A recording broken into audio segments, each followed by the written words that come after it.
Merhaba, iyi günler.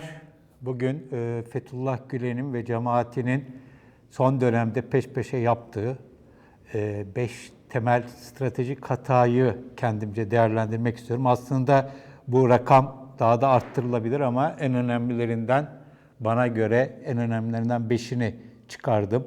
Yıllardır bu hareketi bir gazeteci olarak dışarıdan izlemeye çalışan birisiyim. 1985 yılından beri ve o zamandan bu zamana bu hareketi alabildiğine yakından ve eleştirel bir şekilde, yakından derken ama aynı zamanda belli bir mesafeyi koruyarak eleştirel bir şekilde izlemeye çalışıyorum. Şunu öncelikle söyleyeyim, Fethullah Gülen'in 40 yılı aşkın süre içerisinde gerçekleştirdiği şey aslında büyük bir başarı.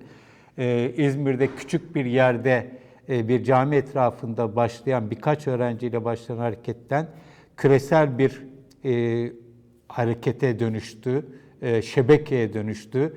150'yi aşkın ülkede okulları ve ticari faaliyetleri olduğu biliniyor. Türkiye'de yakın bir zamana kadar çok güçlüydü ama 15 Temmuz'dan sonra çok büyük darbeler aldı. En azından şunu biliyoruz, 1000'i aşkın okulu, cemaatin dershanesi, okulu, 10'a aşkın üniversitesi bir günde kapatıldı.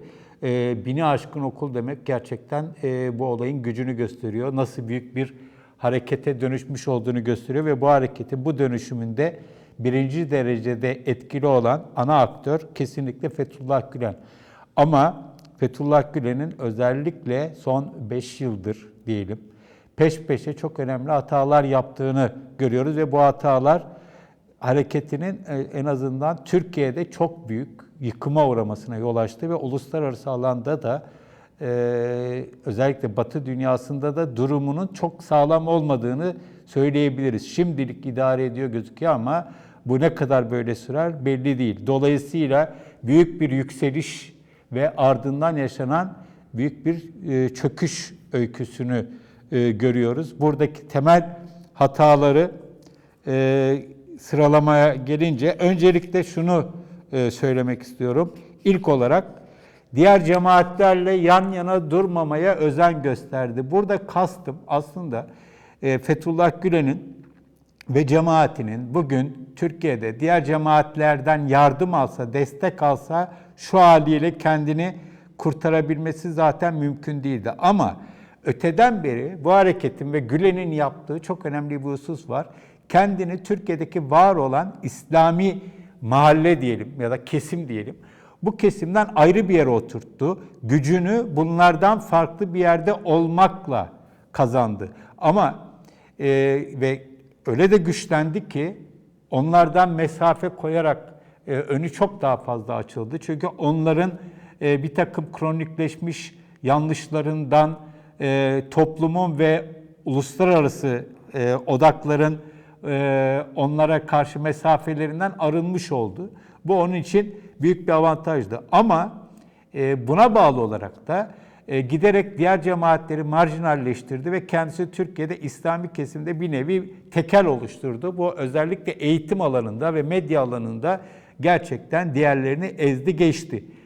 Bu yükseliş dönemlerine özgü bir olaydı ama ilk ciddi kriz anında ki Tayyip Erdoğan'la AKP iktidarıyla savaşmaya başladığı andan itibaren her türlü desteğe ihtiyacı doğdu. Özellikle de dindar kesimlerden destek alması gerekiyordu. Ama hemen hemen hiçbir ciddi, kayda değer destek alamadı. Yanında kimseyi bulamadı. Dindarlardan bulamadı ama dindar olarak tarif edilemeyecek olan siyasi yelpazenin başka yerlerindeki kesimlerle Tayyip Erdoğan karşıtlığı üzerinden bir takım ittifaklar kurmaya çalıştı.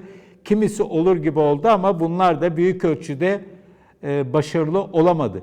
Dolayısıyla başta var olan kendini diğer İslami kesimi, diğer gruplarından ayırma, onlara yukarıdan bakma tutumu avantajken çok büyük bir dezavantaja dönüştü.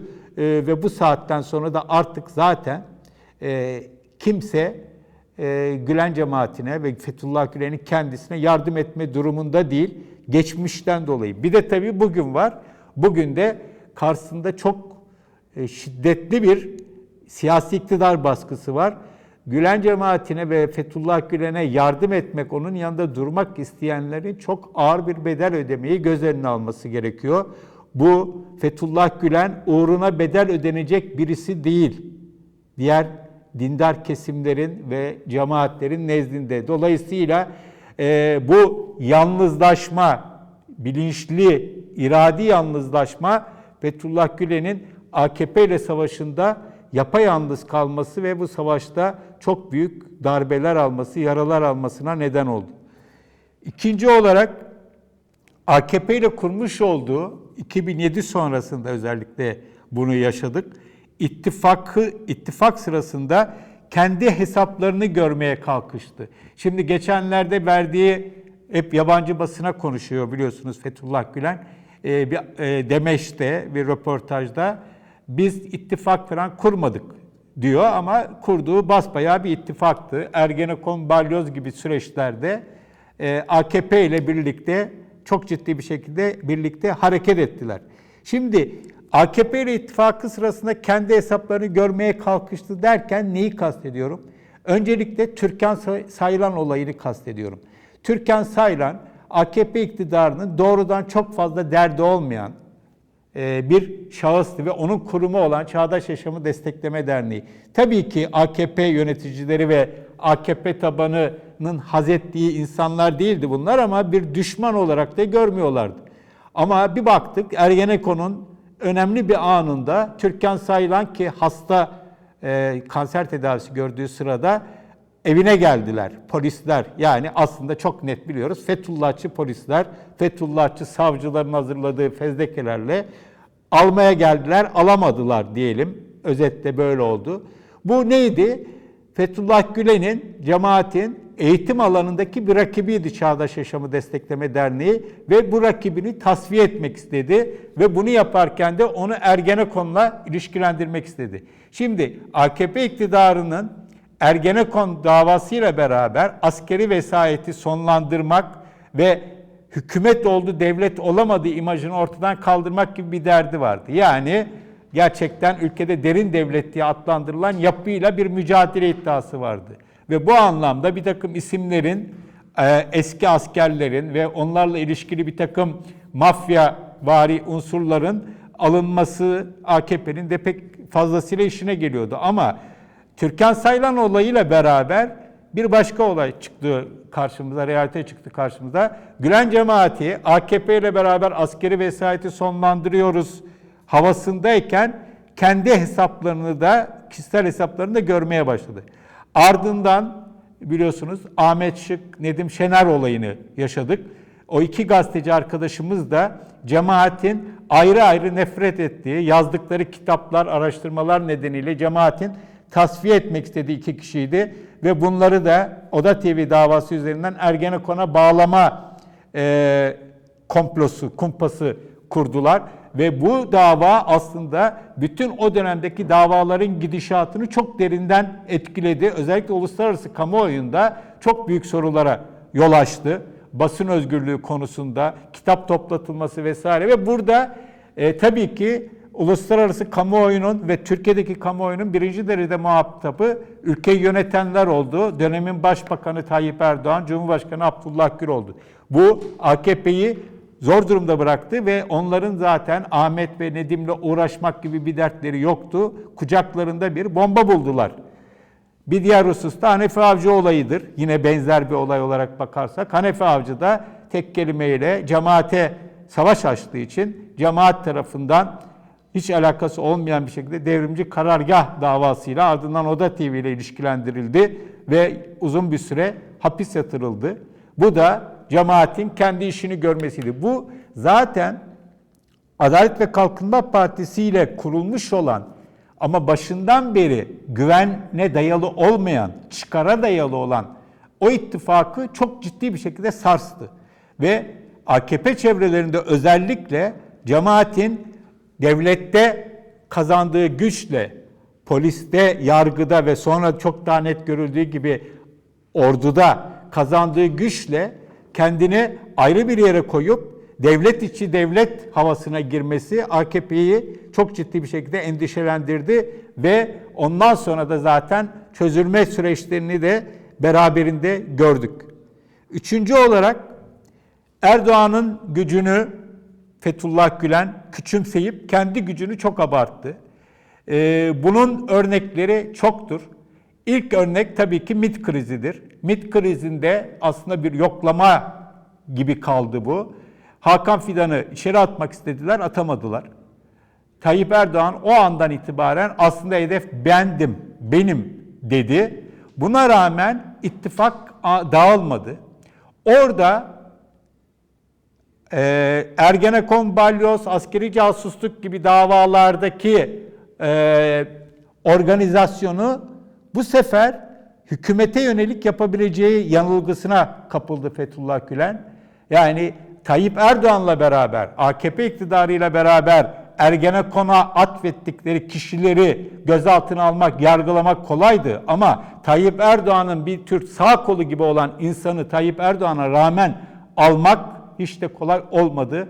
Ve zaten çok hızlı bir şekilde bu olay bertaraf edildi ve o andan itibaren zaten yollar ayrılmaya başlandı. Nitekim dershanelerin kapatma kararıyla da karşı hamlesini AKP 1-2 yıl sonra yapmaya kalktı ve o da zaten her şeyin bir nevi başlangıcı oldu. Bu olayın kendi gücünü abartıp Erdoğan'ın gücünü küçümsemesinin en çarpıcı örneği 17-25 Aralık'tır. Burada gerçekten o kadar hazırlanmış dosyalar, 17 Aralık ve 25 Aralık dosyaları, bir de ardından gelecek olan ama gelemeyen Selam Tevhid casusluk olayı, ki orada AKP'nin birçok önde gelen ismi doğrudan İran casusluğuyla suçlanacaktı. Bu üç soruşturmayla birlikte Tayyip Erdoğan'ı devireceğini düşündü Fethullah Gülen. Ona göre hesaplarını yaptı. Aslında ince hesaplar yapılmıştı ama hesaplanmayan bir şey, Tayyip Erdoğan'ın 17 Aralık'ın hemen ardından çok hızlı bir şekilde kendini koruma refleksiyle bunu bertaraf edebileceğini hesaplamamıştı. 17 Aralık'ta olmasa bile 25 Aralık'ta kesinlikle Tayyip Erdoğan'ın iktidarı kaybetmesi, hatta ülkeyi terk etmesi gibi beklentiler, hesaplar vardı. O dönemleri hatırlayacak olursanız özellikle cemaatin sosyal medya üzerinden yaptığı yayınlarda hep bu işleniyordu. Ama 17 Aralık yapıldı ama 25 Aralık yapılamadı. Savcı kapının önünde fezlekesini okumakta bile zorlandı, hatırlıyorsunuz. Selam Tevhid davası açılamadı bile ciddi anlamda. Orada çok büyük bir hesap hatası yaptı. Aslında çok ince bir şeydi bu. Tayyip Erdoğan orada gerçekten Fethullah Gülen'in hesapladığı gibi olsaydı iktidarı kaybedebilirdi. Pekala kaybedebilirdi ve yerine ne gelirdi kestirmek mümkün değil. Benzer olayı 15 Temmuz'da da gördük. 15 Temmuz'da da 17-25 Aralık'ta yargı üzerinden denediğini, 15 Temmuz'da bu sefer ordu üzerinden denedi ve yine kendi hesaplarını, ordunun önemli bir kısmını denetliyor olmayı, kontrol altında tutuyor olmayı vesaire, polisin içerisinde hala çok ciddi bir şekilde güçlü olmasını, yargıyı büyük ölçüde denetliyor olmasını hesaba katarak ve Tayyip Erdoğan'ın da o sırada tatilde olduğunu hesaba katarak bunu başaracağını düşündü ama yine olmadı. Yani burada çok ciddi bir şekilde bir güç zehirlenmesi diye bir laf var. Doğru bir laf mıdır tam bilmiyorum ama kendini böyle bir konumda gördü. Kendisini çok önemsedi. Çünkü şunu çok net biliyoruz. Bütün yıllardır onun söylediklerini, yazdıklarını, vaazlarını, kitaplarını vesaire okuyan birisi olarak ilk andan itibaren gördüğüm, bir kere kendine çok güvenen, çok beğenen birisidir. Her ne kadar tevazu ile konuşuyor gibi yapsa da aslında Fethullah Gülen benzer insanların tümünde olduğu gibi egosu çok yüksek birisidir ve burada da egosunun kurbanı olduğunu söyleyebiliriz. Daha önce de söylemiştim, Fethullah Gülen'in hakikaten bir olumlu anlamda kullanılmış olabilir ama bir dehası var. Yani gerçekten bu 40 yılı aşkın süre içerisinde bu hareketi bu noktaya getirebilmiş olması herkesin yapabileceği bir şey değil. Ama buna çok fazla güvendi ve karşısındakileri kendisini çok altında görerek özellikle de Tayyip Erdoğan'ı çok altında görerek kolaylıkla halledebileceğini düşündü ve yanıldı. Dördüncü olarak Batı'ya fazla güvendi. Şimdi şunu çok net biliyoruz. Hala böyle. 15 Temmuz'a rağmen böyle. Batı'da Tayyip Erdoğan sevilmiyor. Fethullah Gülen tercih ediliyor. Bunun evveliyatı var. Fethullah Gülen zaten kendini ılımlı İslam, Batı'nın aradığı ılımlı İslam'ın küresel bir sözcüsü olarak pazarladı ve bayağı da etkili oldu. Bu konuda çok büyük faaliyetler yürüttü. Üniversitelerde, uluslararası kuruluşlarda, think tanklerde vesaire ve kendine çok ciddi bir lobi yaptı. Okulları bu anlamda çok etkili oldu ve çok parlak bir imajı var. Öte yandan Tayyip Erdoğan özellikle One Minute kriziyle beraber yaşanan süreçten itibaren Arap Baharı ile beraber sonra Suriye İç Savaşı ile beraber Batı ile Avrupa Birliği ile işlerin kötüye gitmesiyle beraber Batı ile yolları giderek ayrıldı ve dolayısıyla birisi Batı tarafından ne kadar benimseniyorsa ötekisi de o kadar dışlanmaya başladı. Ama ve dolayısıyla Fethullah Gülen buna özellikle 15 Temmuz'da buna çok güvendi. 17-25 Aralık'ta da güvendi ama 15 Temmuz'da buna çok güvendi. Nasıl olsa Batılıların kim olursa olsun Tayyip Erdoğan'dan kötü olmaz düşüncesiyle hareket edeceğini düşündü. Eğer başarılı olsaydı darbe girişimi bu hesabı tutabilirdi.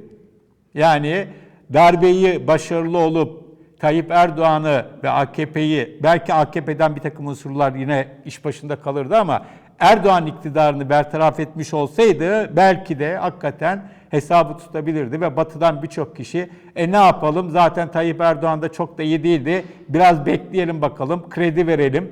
Mısır'da Sisi'ye yaptıkları gibi yapabilirdi. Ama başarısız olduktan sonra bu hesap artık çok fazla bir işe yaramıyor. En fazla kendisinin Amerika'daki ikametini belki uzatır. Çünkü Batı dünyası Türkiye ile olan ilişkilerini doğal olarak çıkarları üzerine kuruyor.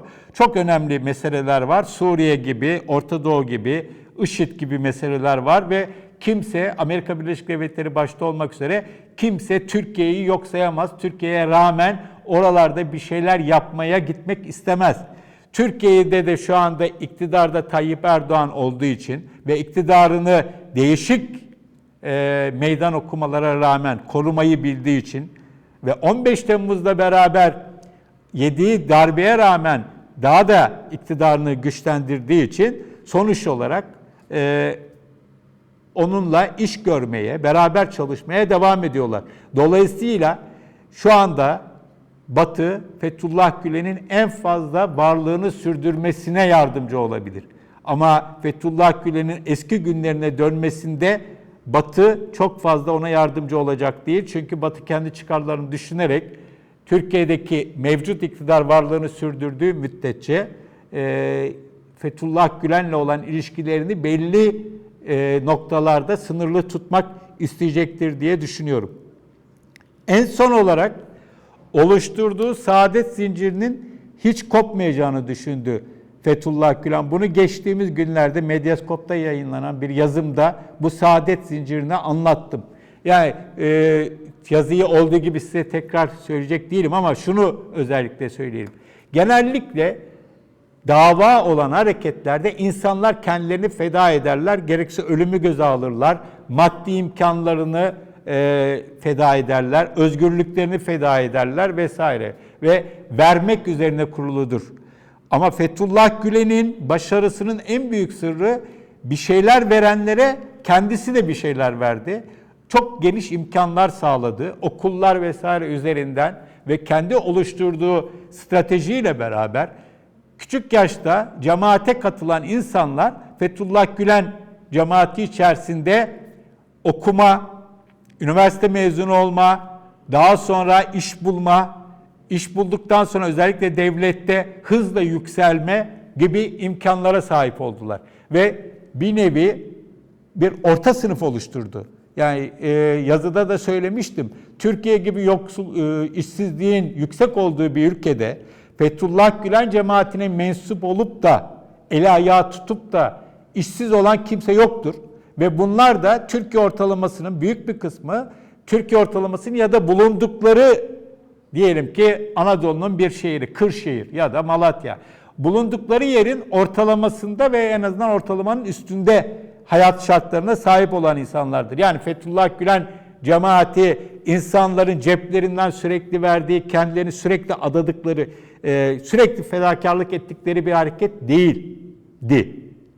Genellikle bir şeyleri kendilerini adıyorlar ama bir şeyler de elde ediyorlardı. Yani imtiyazlı bir hareket bu. Bu insanların ayrıcalıkları var. Ordu da hızla yükseliyor, polis de hızla yükseliyor.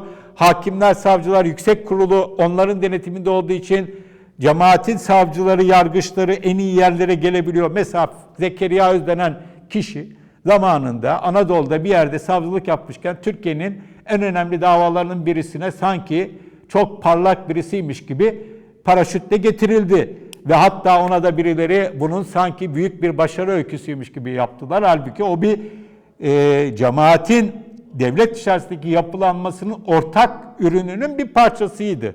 Ama heykelini dikmeye kalkanlar bile oldu ki o heykelini dikmeye kalkanların büyük bir kısmı şimdi biliyorsunuz FETÖ düşmanı oldu. Onu da bir parantez içerisinde belirtelim.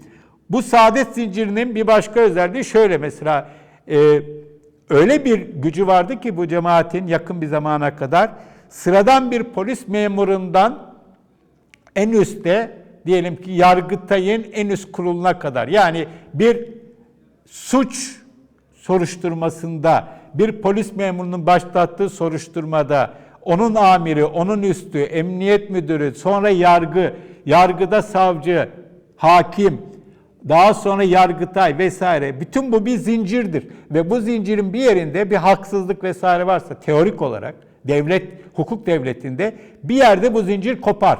Yani bir kumpas kurulmuşsa diyelim ki bir polis memuru bir vatandaşa bir kumpas kuruyor. O bir yerde amiri görmese başkası o savcı yoksa yargıç yoksa Yargıtay vesaire bunu bir yerden bozabilir. Ama öyle bir yapı kurmuşlardı ki özellikle Ergenekon balyoz süreçlerinde bunu görüyoruz. Zincirin bütün halkaları cemaat tarafından denetleniyordu. Yani yargılanan kişilerin avukatları, onlara destek veren sivil toplum kuruluşları, medya vesaire bu zinciri hiçbir yerde esnetemiyordu.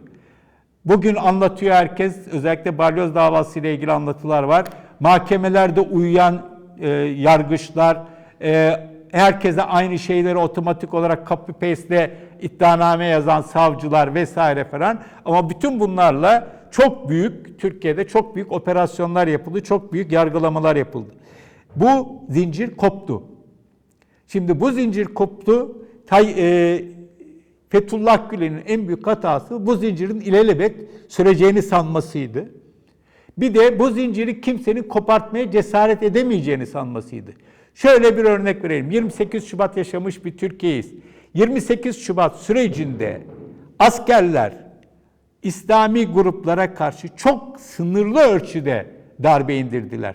Şirketlere el koyma, kayyım atama, yüzlerce binlerce kişiyi işten çıkarma böyle şeylere tanık olmadık.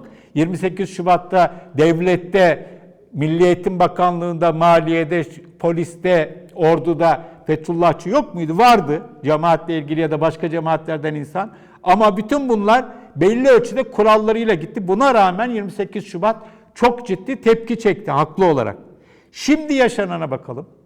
Şimdi özellikle 15 Temmuz'dan, 17-25 Aralık'tan sonra da oldu ama 15 Temmuz'dan sonra binlerce insan hiçbir savunmaları bile alınmadan işlerinden oldular, cezaevlerine konuldular vesaire. Bunun Türkiye'de yapsa Adalet ve Kalkınma Partisi ve Tayyip Erdoğan yapabilirdi. Diyelim ki CHP iktidarda olsaydı bunun 1/1000'ini bile yapamazdı. Bu yapmaya kalktığı andan itibaren İslam düşmanı, din düşmanı olarak yaftalanır ve çok büyük gerginliklere yol açardı. Ama AKP ile beraber ve Tayyip Erdoğan'la beraber bu olmuyor. Tam tersine Gülen cemaatinin ve Fethullah Gülen'in kendisinin İslam'la ilişkili olmadığı, İslam düşmanı olduğu yolunda propagandalar ön plana çıkıyor. İşte bunu hiç hesaplayamadı. Fethullah Gülen Türkiye'deki Cumhuriyet rejiminin değişik dönemlerde dindarlara yönelik bir takım olumsuz uygulamalarının doğurmuş olduğu tepkilere bakarak kendi yapılanmasına karşı devletten gelebilecek saldırıların, baskıların hep belli bir yerde kalabileceğini sandı. Bu günleri böyle hesaplamadı. Bu çok önemli. İkincisi de bu zincirin asla kopacağını sanmadı. Bir yerden kopsa bile başka yerden tamir edeceğini düşündü. Böyle bir topyekün savaşı hesaba katmadı. Ama sonunda bu oldu. Şimdi ne oluyor? Çok sayıda insan cezaevinde. İşlerinden olan insan var. Aileleriyle beraber on binlerce insan şu anda önünü göremiyor. Yakın geleceğini göremiyor. Orta vadeyi de göremiyor. Yurt dışına kaçanların, geride kalan aileleri zor durumda. Yurt dışına kaçanların ne kadar oralarda ne yapabilecekleri çok belirli değil. Cemaatin imkanları, yurt dışındaki imkanları sonsuz değil. Yurt dışındaki imkanları var tabii. Ama bunlar büyük ölçüde Türkiye'deki imkanlarla koordineli bir şekilde vardı. Ama Türkiye'deki şirketlere el konuldu, okullar kapatıldı vesaire ve şu anda yurt dışındaki imkanlar sonuna kadar bu boşluğu doldurmak için kullanılacak ve çok zor durumda kalacaklar. Ve bu dolayısıyla ilk defa tarihinde, belki ilk zamanlarında olduğu gibi tekrar Gülen cemaatinde olmak, Gülen'i takip eden, Gülen takipçisi olmak tamamen fedakarlık gerektiren bir durum haline geldi. Bu öyle kolay bir şey değil. 40 yılda oluşmuş olan ayrıcalıklarını kaybetmeleri ve bunu kabullenebilmeleri kolay değil. Mahkemeler başladığında göreceğiz.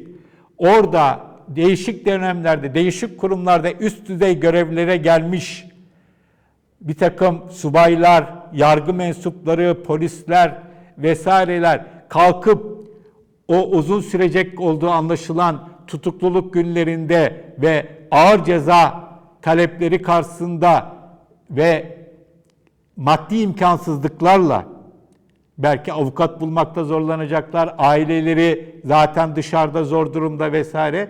Bütün bunlara cemaat nasıl yetişecek ve bunun sonucunda doğacak olan travmalarla nasıl baş edecek? Şunu söylemeye çalışıyorum.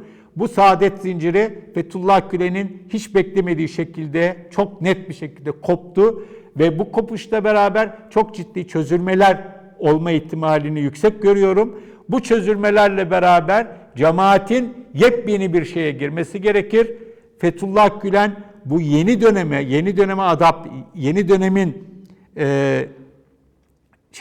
koordinatlarını, ilkelerini nasıl belirleyecek ve bunları hayata geçirebilecek mi? Bunların hepsi çok ciddi soru işaretleri. Evet, sonuç olarak peş peşe yapılan ve büyük ölçüde kendine aşırı güvenden kaynaklanan hatalar sonucunda Fethullah Gülen 40 yılı aşkın sürede oluşturduğu imparatorluğunu kaybetmek üzere. Bu aslında çok da kötü bir şey değil. Buna inanıyorum. Ama bunun doğurduğu travmalardan sadece kendisi ve cemaatinin üyeleri değil, tüm Türkiye'nin etkilenme ihtimalini de hiç yabana atmamak gerekir diyorum. İyi günler.